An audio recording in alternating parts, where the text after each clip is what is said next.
Children issues again. This time we look at Cronus. Cronus has been told by his parents that one of his children would do him in, so he saw them as threats and treated them that way too. As soon as any of them were born, he swallowed them whole.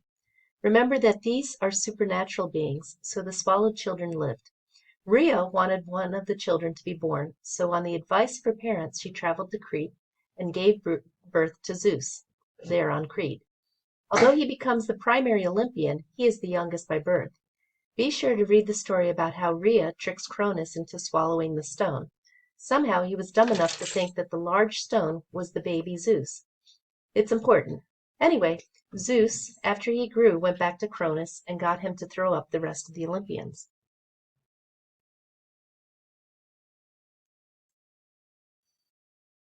Zeus is now the king of the gods. Although the Olympians were equal, there's always someone more equal, in this case Zeus. Still, Zeus was not without his issues, just like Cronus and Uranus. There is the warning from Prometheus. He tells Zeus that he will go down the same way the generations before him.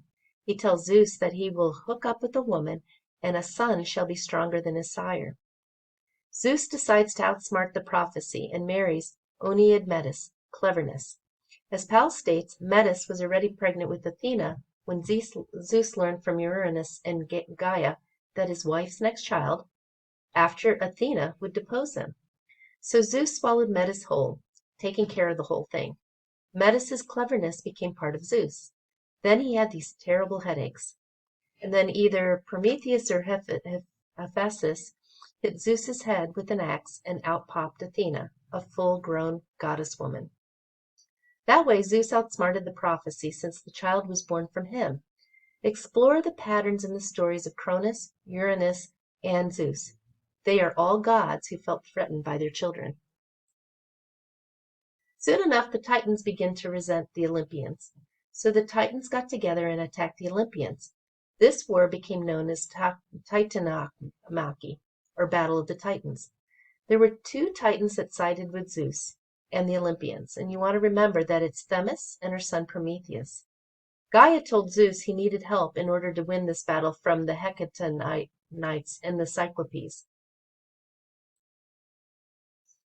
An etiological myth comes our way again when a child of Gaia, called Ch04, battles Zeus. It's a ferocious battle, and the Olympian gods end up fleeing to Egypt, and they disguise themselves as various animals. It's interesting that the Greeks found a way to tie the Egyptian divinity to their own in this way. I hope through this chapter you see how Zeus hung on to his power.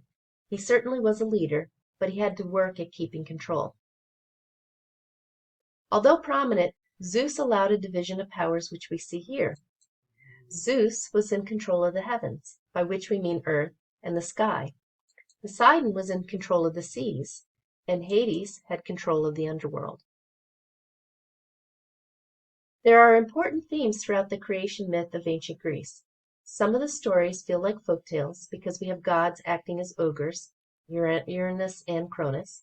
Note the painting to the right, or to the left. It's titled Saturn or Cronus Devouring His Son, and the painting is by Francisco Goya. We have the tricksters, Zeus and Cronus, and even sexual victims in Gaia and Rhea, and others given by your book. There is an evolution of power as well. It begins with Gaia as the earth, and she's certainly powerful, but eventually Zeus rises to power. Still, some of Gaia's power remains. And there are bad fathers in Uranus and Cronus, and they say that the Titans represent untamed forces in nature. Read through that section to learn of the other themes of folktale that are found in these divine myths.